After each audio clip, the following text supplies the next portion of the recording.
전에 그 작은 갈대 상자에 뉘어진 채 나일강에 띄워진 모세의 이야기를 하였습니다.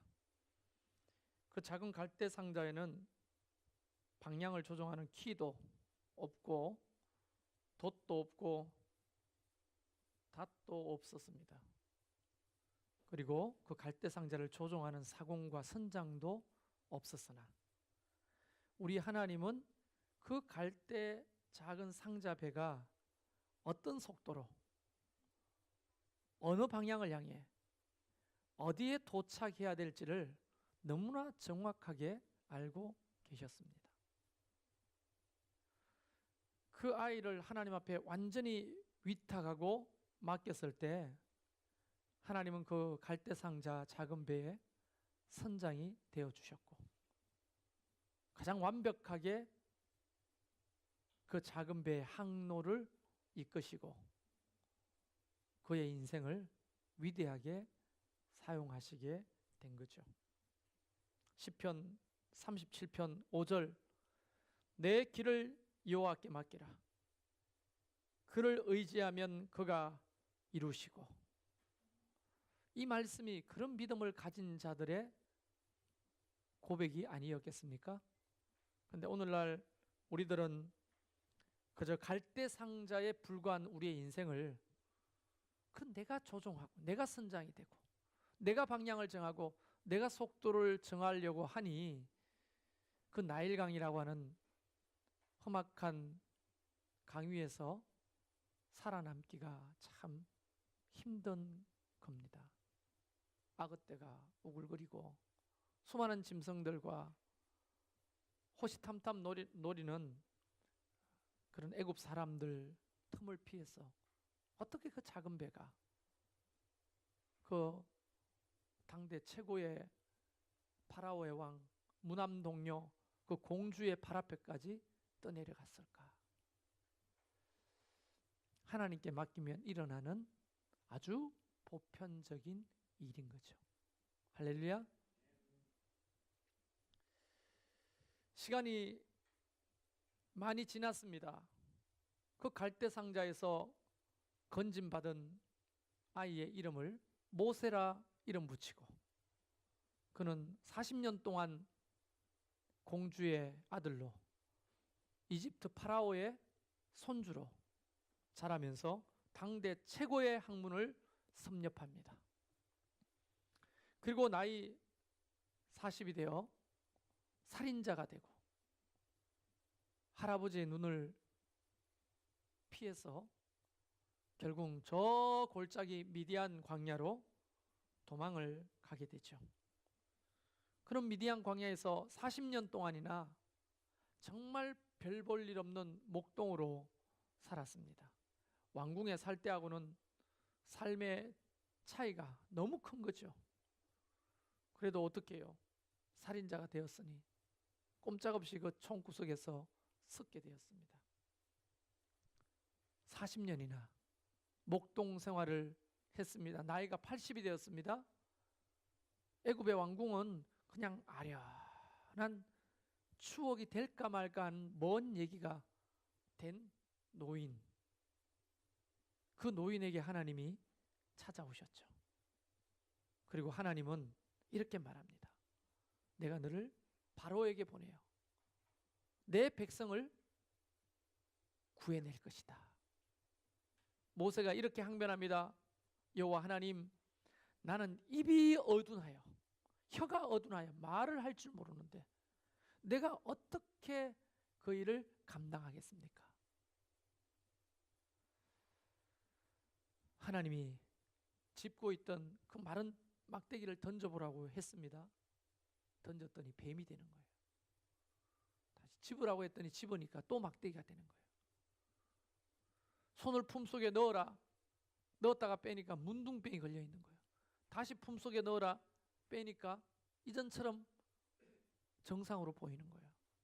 이런 사인을 주시면서까지 바로에게 보낸 겁니다. 그런데요, 참 재밌는 것은 말이 잘 어둔하고 못하겠다고 하는 모세를 하나님이 성령의 기름 부으시고 그를 들어 사용하시는데요, 세상에서 이만큼 말을 잘하는 사람이 없게 됩니다. 그 증거가 뭔지 아세요? 창, 출, 래, 민, 신 다 모세가 기록한 거예요. 그런데요, 문학적으로 봐도 완벽합니다. 대부분 그때는요, 문어체로 쓴 게 아니라 구어체로 씁니다. 말하는 대로 따라 쓰는 글이에요. 그러니까 창세기도 출애굽기도 레위기, 민수기, 신명기도 다 모세가 말하듯이 받아 쓴 거니까 얼마나 말을 잘했으면 그걸 받아 썼겠어요. 혀가 둔하다고 했던 모세가 모세 오경을 기록하는 자가 되었다고 하는 것은 하나만 봐도 하나님의 위대하심이 드러나는 장면이죠.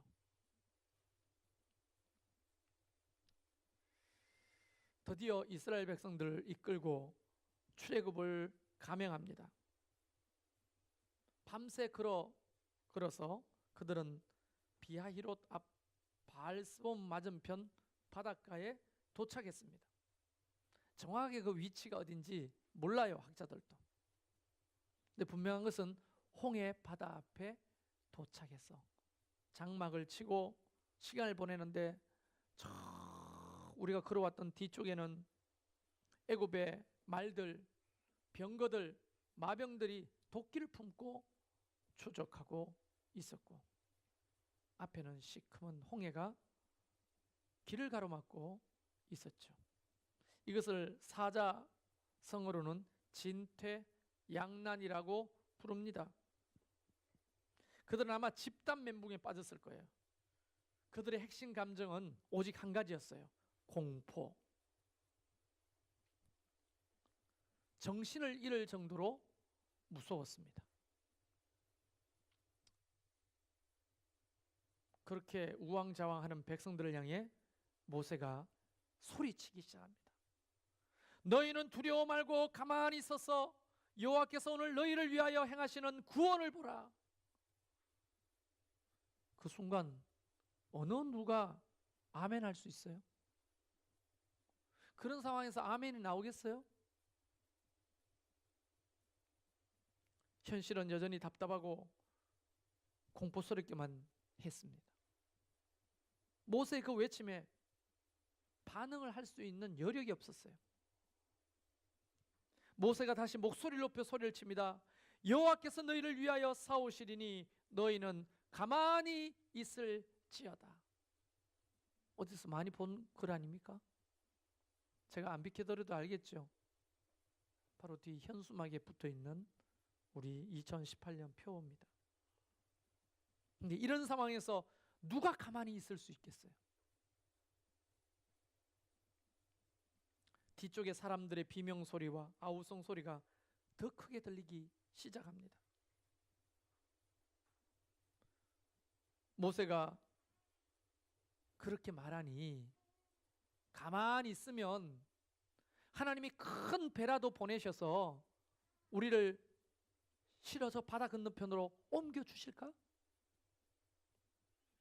아니면 따라오던 애굽 군사들의 마음을 바꾸어서 갑자기 휙 돌아가게 하실 건가? 도대체 어쩌라고 가만히 있으라고 하시는 건가? 납득이 되지 않죠. 계속해서 공포와 두려움이 그들을 엄습하고 그들은 완전히 제압당합니다. 갑자기 모세가 지팡이를 높이 들고 손을 바다 위로 내밀었습니다. 사람들이 말합니다. 저 영감탱이가 뭐 하는 거야 지금? 이런 상황에서 기도가 나와? 무슨 뾰족한 수가 없는데 왜 저러고 있는 거야? 모세가 왜 그러고 있는 것 같아요? 모세가 하나님으로부터 들은 말이 있거든요.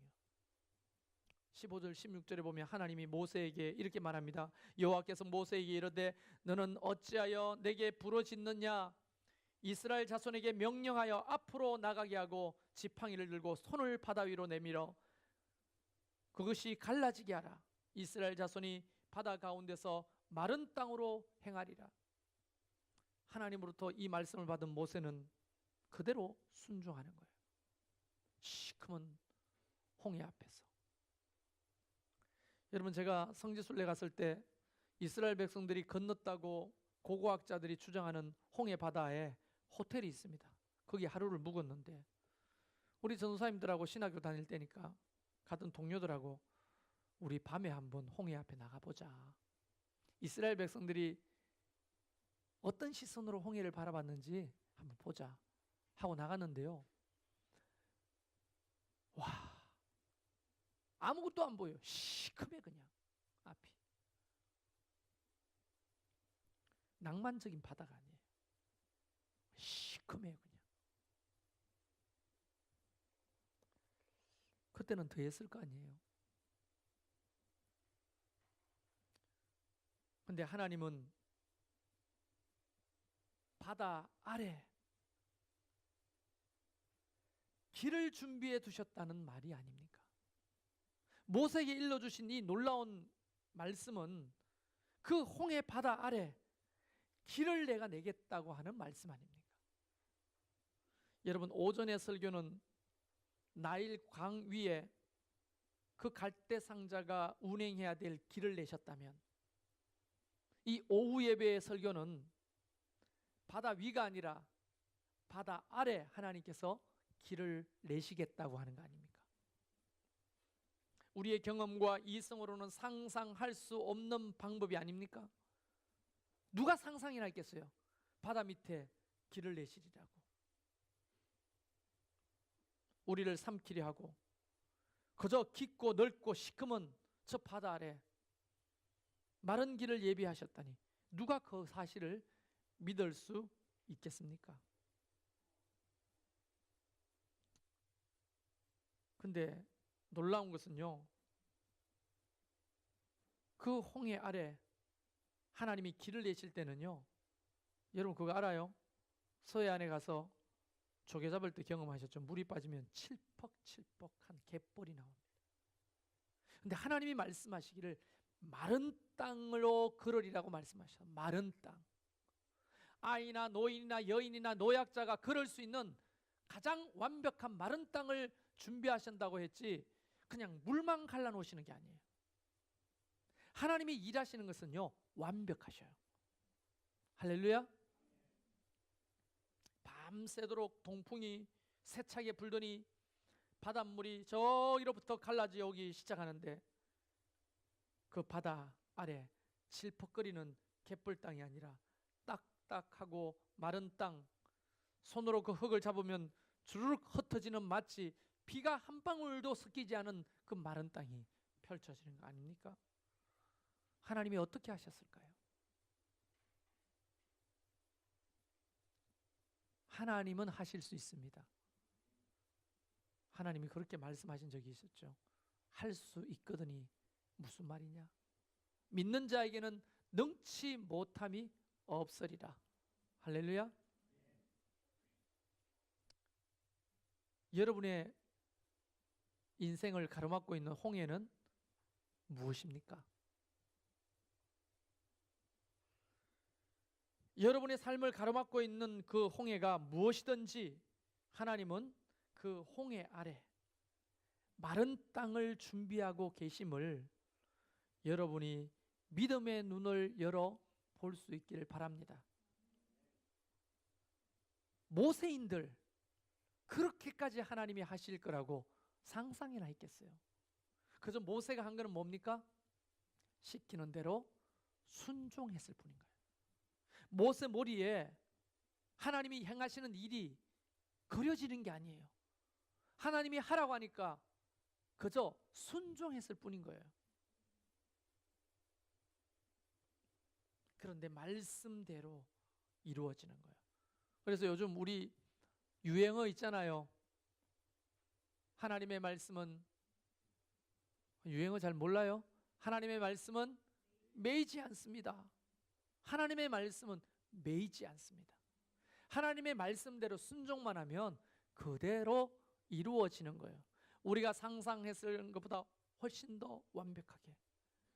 요게벳이 갈대상자 밖에 역청을 바르고 안에는 나무진을 발라서 완벽한 물이 새지 않는 작은 배를 만들었으나 그 누워있는 석 달 된 아기가 그 배를 조종할 수 있나요? 나일강에 서식하는 그 엄청난 크기의 악어들은 어떻게 피하나요? 호시탐탐 물을 먹으러 내려오는 야생동물들은 어떻게 피할 겁니까? 어떤 속도로 어느 방향을 향해 가야 합니까?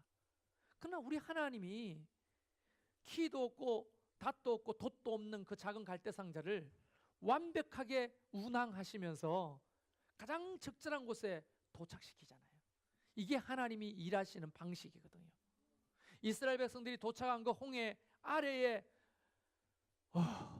그런 완전한 길이 있으리라고 누가 상상이나 했겠습니까?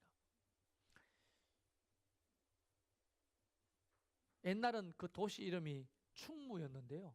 오늘날은 뭐로 바뀌었죠? 통영으로 바뀌었죠. 옛날에 이름이 충무입니다. 그래서 충무 김밥이 유명하죠. 옛날에 충무를 구경하러 가면요, 반드시 관광해야 되는 곳이 어딘 줄 알아요? 우리나라 최초의 해저터널이 해저터널. 이 동네에서 저 동네로 바다 밑으로 터널을 만들어 가지고 차가 지나다니는. 지금도 있어요. 좁지만은. 바다 밑에 터널이 있다고? 이러면서 보러 갔는데요, 개뿔 아무것도 없어요. 그냥 터널이야. 이게 산 밑에 있는 터널인지 바다 밑에 있는 터널인지 몰라. 그러나 안내위원들이 말이지, 이것이 해저 몇 메다 바다 밑에 만들어진 터널입니다. 그래서 그거를 횡단해서 걸으면서 구경할 게 뭐 있어요? 터널인데 그냥 유리로 됐으면 바다도 보고 하는, 그게 아니에요. 콘크리트 그냥 일반 터널이에요. 그런데 아저씨들이 덩침을 치고 오, 이게 바다 밑에 있구나 하면서 오, 바다 밑에 있구나 하고 지나가요. 우리 동네에서 볼 수 있는 그런 터널이에요 그냥. 근데 그게 바다 밑에 있다고 신기해하는 거예요. 그런데 하나님이 하시는 일은 그 정도가, 관광객 수백만 명을 불러냈던 그 해저 터널이 아니고 바다 아래 마른 땅을 내셨다면 얼마나 많은 사람들이 그걸 신기하고 구경하러 오겠어요. 하나님이 하시는 일은 인간의 이성과 경험과 상상을 초월하는 겁니다. 할렐루야. 믿고 순종만 하면 되는 거예요. 우리 집사람이 어떤 치료를 받고 있는데 거기는 정말 말기 암 환자들이 너무 많이 와요. 어떤 분은요, 이게 무슨 색깔이에요? 이걸 보고 노란색이라고 하잖아요. 이게 무슨 색깔이에요? 노란색이죠. 마침 이런 색이 또 있네.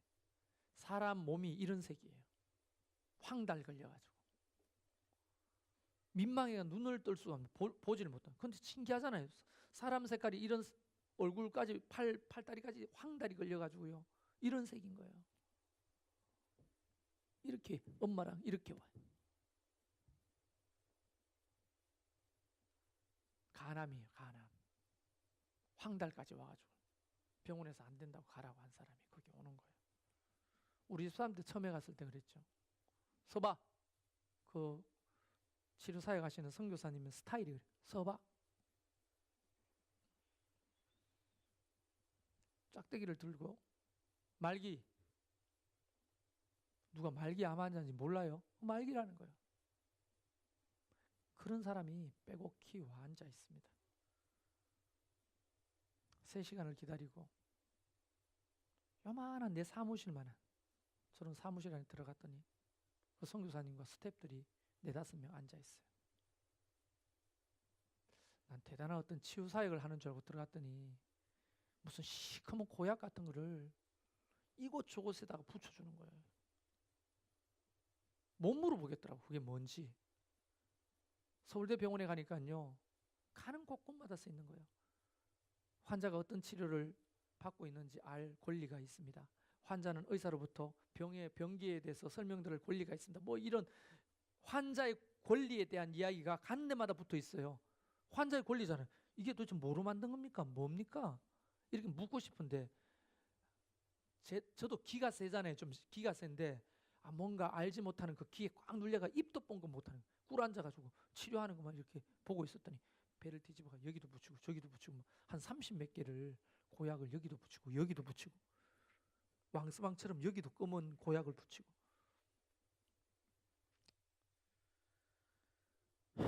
뭐 하는 거야 도대체? 왜 신성철 선교사님은 여길 가라고 했을까? 갑자기 짜증이 확 생기는 거야.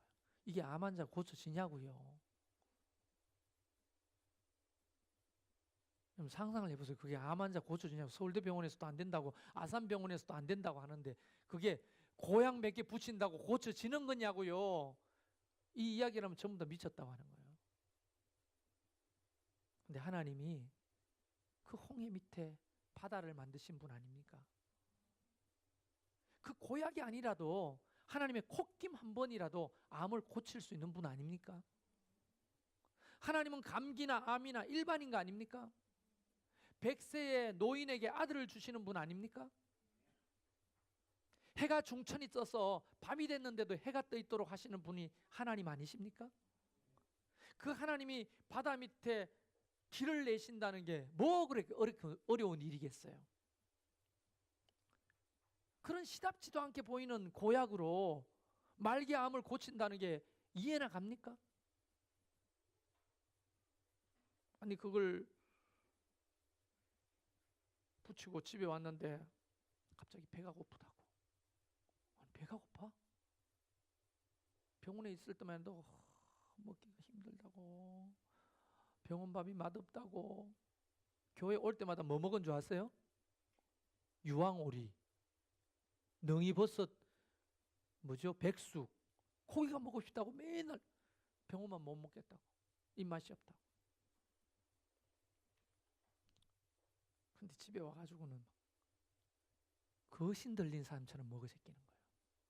언제? 3개월이 지난 지금까지. 식료비를 감당할 수가 없을 정도예요. 얼마나 잘 먹는지. 많은 사람들이 그렇게 말했습니다. 암 환자는 먹고 움직일 수 있으면 낫는다고. 고약 붙였는 뿐인데 그날 저녁부터 와가지고는 배가 고프다고. 없으니까 하는 말인데 방구를 또 얼마나 뿡뿡뿡 끼는지 물어봤어요. 방구가 너무 많이 납니다. 그 가스 배출해야 돼. 너무 좋은 거라. 고약으로 암을 고쳐요. 하나님이 하시면 되는 거예요. 그게 무슨 과학이 필요해요. 그래서 그분들도 늘 말합니다. 고약이 여러분을 고치는 게 아닙니다. 하나님이 고치는 겁니다. 만약 이게 사실이 아니라면 성경도 거짓말이에요. 왜? 예수님이 날 때부터 소경에게 진흙을 이겨가지고 눈에 발라주잖아요. 그리고는 실로암에 가서 눈을 씻고 오라고 했을 때 떴습니까? 안 떴습니까? 떴잖아요. 그러면 그 침과 진흙이 눈을 고쳤겠습니까? 그 믿음이 고쳤겠습니까? 믿음이 고치는 거예요. 그래서 그 선교사도 그럽니다. 고약이 여러분을 고치는 게 아니에요. 이 시답지 않는 걸 붙이고 하나님이 고칠 거라고 믿는 그 믿음이 당신을 고치는 거예요.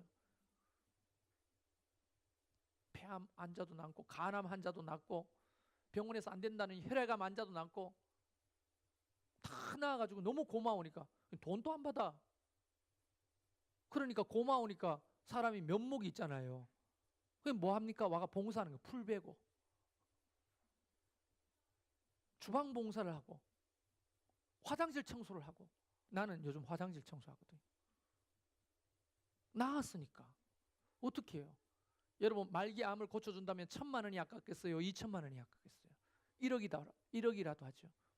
제가 거기서 들었는데요. 독일에 가가지고 약 맞는데 9,800만 원 든다고 맞고 왔는데 재발이 돼가지고 여기 찾아온 사람이 있어요. 9,800만 원. 독일에서 낫는다고 하니까 갔겠어요? 안 갔겠어요? 9,800만 원 주고 약을 투여하고 왔는데 전이 돼가 안 낫는 거예요. 여기 왔는데 석 달 만에 낫는 거예요. 그냥. 9천만 원, 9,800만 원이라도 주겠죠. 낫게 한다면. 왜 안 주겠어요? 저는 그 고약이 신비하다고 생각하지 않아요. 그것을 통해 일하실 하나님을 바라보는 거예요. 믿는 거예요. 하나님이 못하실 일이 뭐 있어요? 바다 밑에 길을 만드시는 그분이 고약이 아니라 똥을 발라도 하나님이 낫게 하신다면 나을 거 아니에요?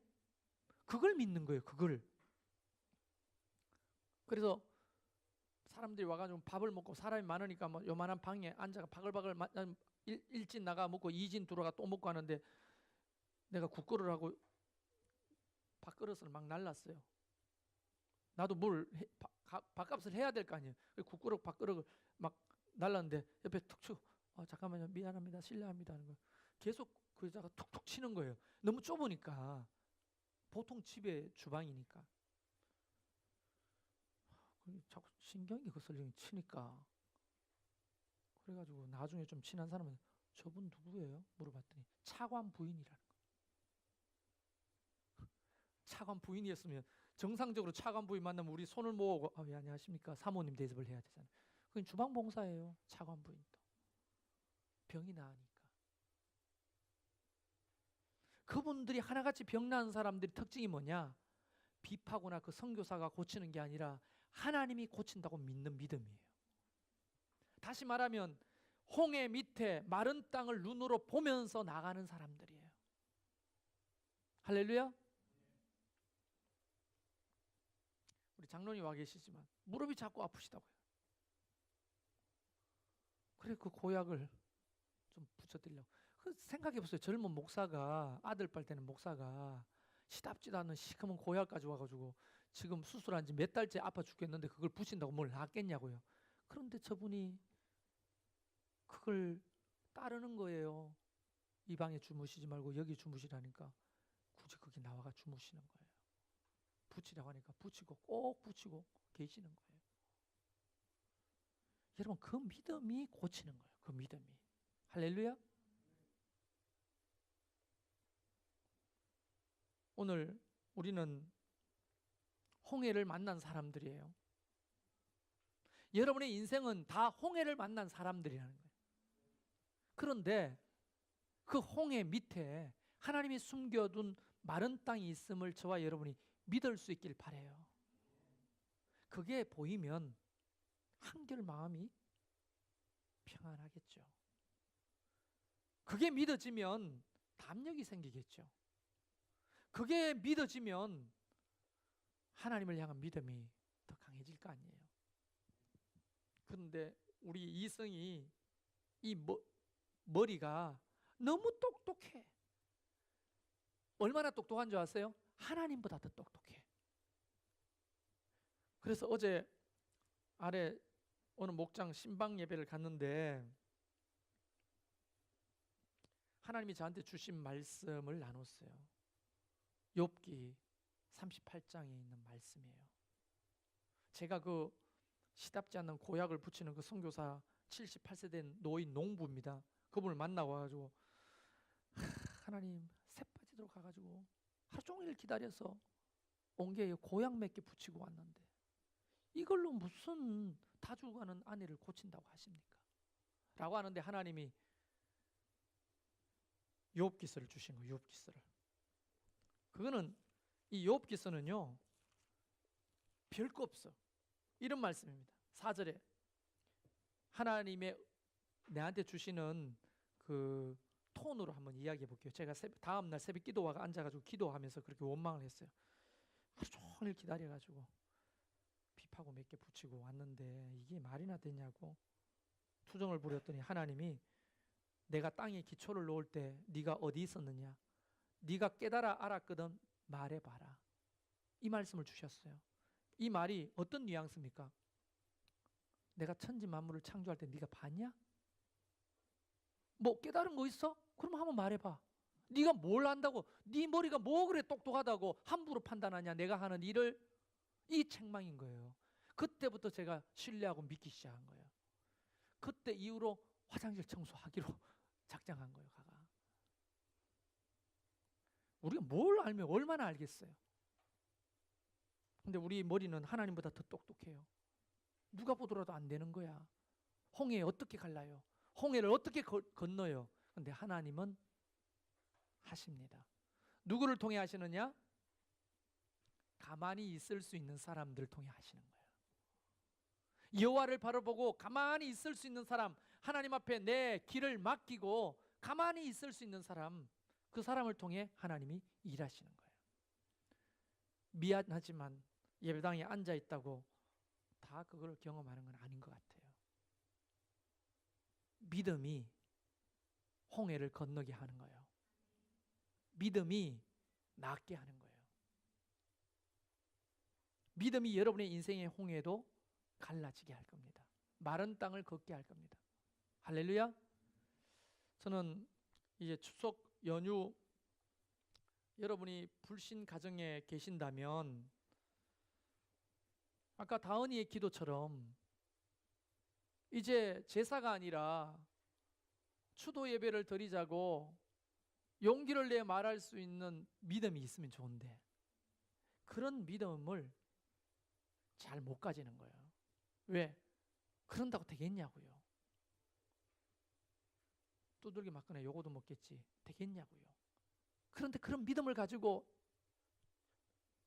예의 바르게 그러나 믿음을 가지고 우리도 예배 드려요.